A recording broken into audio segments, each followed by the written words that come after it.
Back in 2013, the F800GS Adventure was launched, and it also encompassed some new technologies as well, which was available in the regular F800 range. That included electronic suspension adjustments, we had ride modes and traction control, so effectively a new fully updated electronic suite for the F800GS at the time. The F800GS and GS Adventure model effectively lasted until 2018, when it was replaced with the F850GS Adventure, and I've done a video on that and you're more than welcome to check that out. I'll leave it at the end screen. It makes for some interesting viewing. So I want to know, with the new F900GS Adventure, which is 2 generations on, what new technologies have been introduced on that model, and if the old F800GS is still up to the task when we compare the two. So I hope you get the most out of this video. You'll provide me with or reward me with a like. I hope you'll leave a comment down below, and of course if you're here for the first time, consider subscribing to the channel. My name is Ben, and this is Éire Motorcycle Adventures.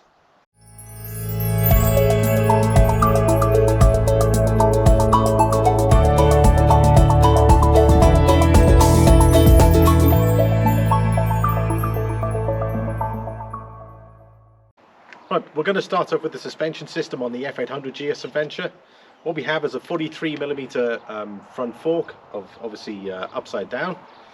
Generates 230mm suspension travel. They're non-adjustable. At the time, I suppose that we're really looking at adjustable front forks. Nowadays, that's all changed. On the rear, there's a monoshock, and that develops 215mm suspension travel. And obviously, with the introduction of electronic suspension adjustments, this bike has been fitted with that.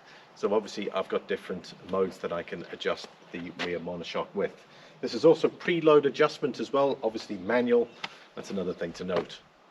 Right, looking at the suspension setup on the F900GS Adventure, very similar to the F800. It's got 230mm suspension travel, 43mm front forks. However, the nice thing about them is that they're fully adjustable on the F900GS for the front. The rear monoshock develops 215mm suspension travel, same with the F800GS. However, instead of it being manually preload adjustable on the F900GS, you can do it via the controls on the handlebars, which is great. So when the bike is stationary, you can adjust the preload adjustment. With that, you'll also get 3 ride modes: road, dynamic, and enduro. In case I've got that wrong, I'll put it up on the screen correctly. So a bit more of an advancement in relation to the electronic suspension adjustment system on the F900. So they've just kind of improved that. However, it's still technically basically the same tech. Right, the braking system on the F800GS Adventure is a 300mm twin disc setup on the front with ABS, with a twin piston calipers, dual twin piston calipers. On the back, you've got a 256mm with a single piston caliper, and that's also ABS on the back. The F900GS Adventure features a similar braking system on the front, except a 305mm twin discs on the front with 2 twin piston calipers, ABS, and of course on the back you've got 256mm, so same as the F800GS, with a single piston caliper, also ABS. Now we come to the engine in the F800GS Adventure. 798cc. It's a parallel twin motor, develops 85 brake horsepower and 80 Newton meters. The gearbox with it is a 6-speed manual transmission. It's a clutch cable on the F800GS Adventure. That's another thing to note in relation when we're comparing it with the F900GS Adventure. Right, the F900GS Adventure features an 895cc engine, develops 105 brake horsepower, so quite a significant difference from the 85 on the F800GS, and you're looking at 93 Newton meters of torque. So the torque range, very, I'd say fairly close. And that's mated with a 6-speed manual transmission. The difference in the clutch though, that is ride-by-wire on the new generation, whereas the F800GS still has a cable for the clutch system. There are some benefits to that, like the integration of cruise control in the new models, where there's no cruise control option on the F800GS, and you'd have to look for an aftermarket mechanical system, which are obviously out there. I've never tried them myself, but power, significantly more power, a little bit more bigger engine, but that's also going to add to the weight of the bike, which we're going to come to later on. Fuel consumption on both of these engines is fairly close. We've got 4.3 litres per 100 on the F800GS Adventure engine, the 798cc, and we're looking at 4.4 litres per 100. Those were obviously BMW's published figures. So roughly thereabouts in relation to fuel consumption. Another thing to note, the tank sizes are a little bit different and tank location is a bit different. On the F800GS Adventure, the tank is located here underneath the seat, and that is to effectively reduce the top weight of the motorcycle. The size is 24 litre fuel tank as well. When we compare it with the F900GS, it's a 23 litre fuel tank, and it's been moved further up to this section. When we compare the two wet weight wise, you're looking at 229 kilograms on the F800GS Adventure, and when we compare it with the F900GS Adventure, you're looking at 246 kilograms, so quite substantially more. And that could be obviously in relation to the size of the engine with some extra weight from there, and perhaps maybe with the extra technologies that they've put into it, everything adds weight to the bike. So it's interesting how progression, even though technology's kind of moved ahead, they still haven't been able to control the weight of the newer bikes.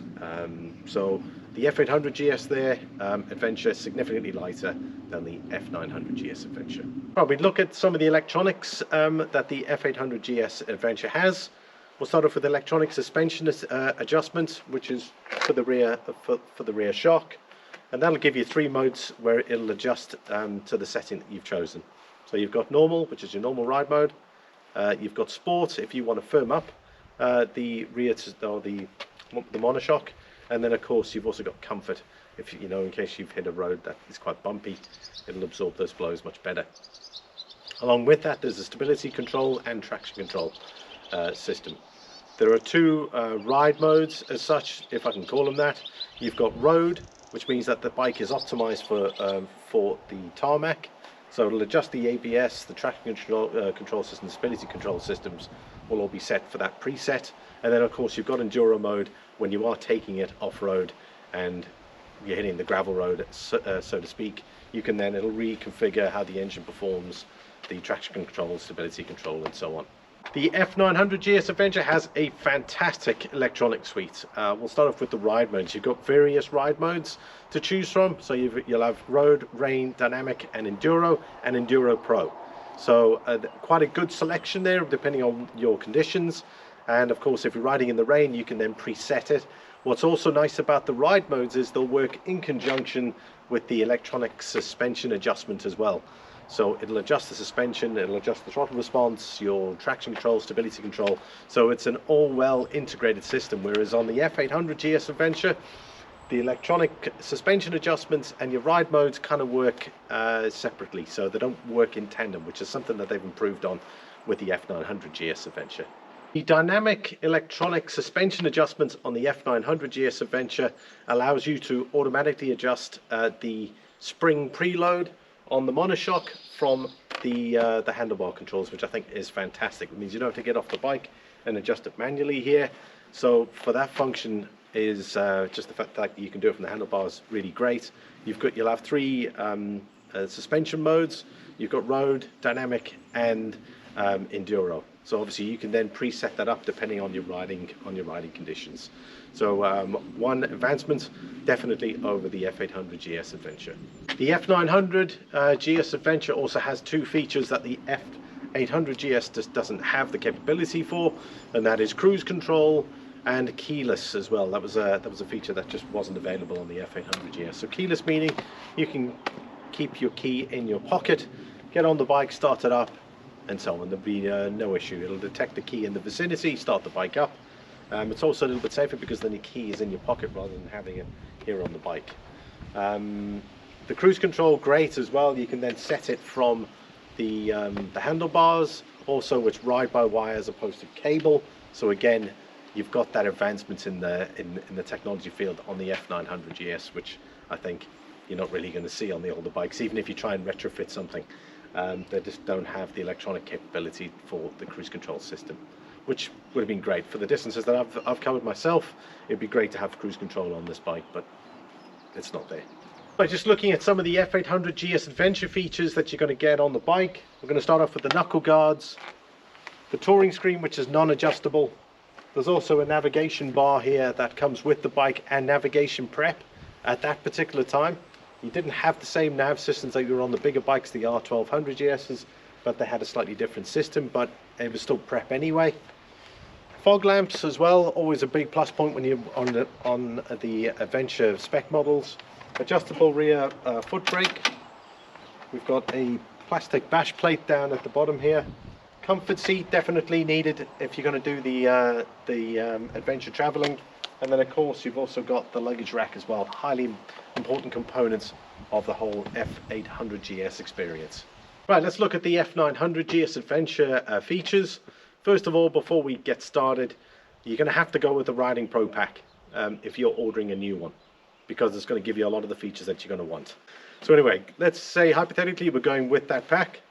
So the features on the bike, you're looking at knuckle guards, adjustable front windshield as well, which I think is really, really good. You've got your fog lamps. You've got navigation prep on there as well, which is great. You've also got keyless ride, I suppose. I was going to say keyless entry, but you sort of get on the bike. Definitely a must. Cruise control as well, that comes with the Riding Pro Pack. You've got dynamic ESA as well, or your Pro, your ride modes, definitely all packaged in that. As well on the bike, you still get the same as the F800 with the adjustable rear foot brake. You get the bash plate. I'm not sure if it's plastic or aluminium, but that's what it is. And then of course the most important is the luggage rack. If you don't go for that, you don't get the luggage rack, and you're going to have to then spec it manually. So yeah, that's just a few of the features. In case I've missed anything, you're more than welcome to check out the spec list in the description. Looking at our vintage display on this bike, and obviously it goes back to about 2008 when they introduced the F-Series, or the new F800GS was introduced. So that's how far that cluster goes. As we can see, we've got our rev counter here, our speedometer here, obviously in case there's any warning lights which come across here. And then we've got our information or computer display over here, which tells us what gear we're in, what our range is, our temperature, how many miles we've done, what time it is, and of course temperature. And obviously it does have some information you can cycle through there, so you can see your fuel consumptions and so on and so on. But that's generally the way I like to set up. It is very dated, so you know, leading into the F900GS, you've got a whole new cluster. When we look at the TFT display on the F900GS Adventure, super modern. The connectivity is there. You got smartphone connectivity, your digital speedometer with the rev counter. Everything looks magic on it. So it's definitely set up for the more modern world, whereas the outdated F800GS really is showing its age in relation to its cluster. Options out there to replace them with, and you could look at either a copy ride system, but if you want to go something that has the digital speedometer on it, and that's built into the unit itself, the AO5 Lite is a fantastic system, and I have it fitted to my bike. I've got a separate video for that if you want to check that out. I'll put a link in the top right.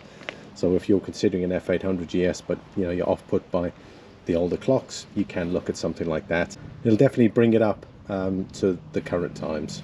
Right, let's go on with pricing. The price range on this bike from 2013 to 2018, I've seen between the €6,500 and €7,500 price range. Obviously you'll be limited in relation to what the spec is, because what the spec is what the spec is, what colors they are and so on, but I think that is about the price range. If we look at a new F900GS Adventure, you're looking at €18,461 in Ireland. These are all Irish prices, so obviously you'll have to check them out yourself if you're in an international market outside of Ireland. But obviously, you know, you can choose the color, you can choose the specs, and you can build the bike up to there. So you could you could actually spend over 20 grand for an F900GS Adventure, depending on what sort of trim spec you're looking at. But we'll look into my verdict shortly, but that's definitely something I'm going to take into consideration. And of course, we've done a comparison in relation to specs and features, so that's coming next. Right, verdict time.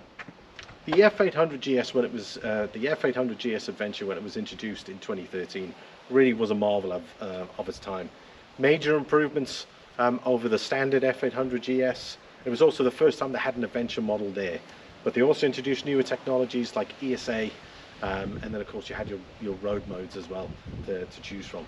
Electronics package, stability control, traction control, and you could even get these with tire pressure monitoring systems. So it was at the pinnacle of its level, and it continued on until 2018, until it was replaced with the F850GS Adventure. But even still, if you look at the new F900GS Adventure, 12 years on, there haven't really been new technologies that have been available or advanced, you know, on the newer models. Sure, they've taken existing technology which was on this bike, the pioneer of them all, and all they've done is they've improved it, and gradually, and then they've either put newer engines in, and that seems to be the only thing that seems to happen whenever they introduce new models. It's really the engine. Everything else, the kind of the base spec of the bike doesn't really change. Like I went through, the suspension setups haven't really changed. Sure, you've got more improvements on ESA and spring preload, but we're talking suspension travel is where it is. Ride comfort, sure, electronics wise, the digital dash has all changed instead of analog dash, but there are options for that for the older bikes. And it just seems to me that the older bikes just seem like really good value, especially when the new bikes are coming out and they're way more expensive. So when you look at it, when you look at the tech and the features, do you go, wow, okay, the new bike has a similar offering to a bike that is much older, and still why I perceive the old F800GS Adventure as being really good value. And when I compared it against the F850GS, I was quite surprised that not a lot had changed, even though we were moving into a new generation of bike. But you know, would I buy a new one if I had a lot of money? I'd probably just buy a new bike. However, if you're tight and you're a bit restricted with cash flow, buying something like this just kind of makes sense, because it does have a lot of the tech that is in the new bikes today. And I suppose that's where I'm going to leave it. But be sure to check out my other F800GS Adventure videos. Guys, thanks so much for sticking around. I really appreciate it. I hope you enjoyed this video. Hopefully you'll reward me with a like and a comment. And if you're here for the first time, consider subscribing. Thanks for watching, and I'll see you all in the next one. Bye-bye.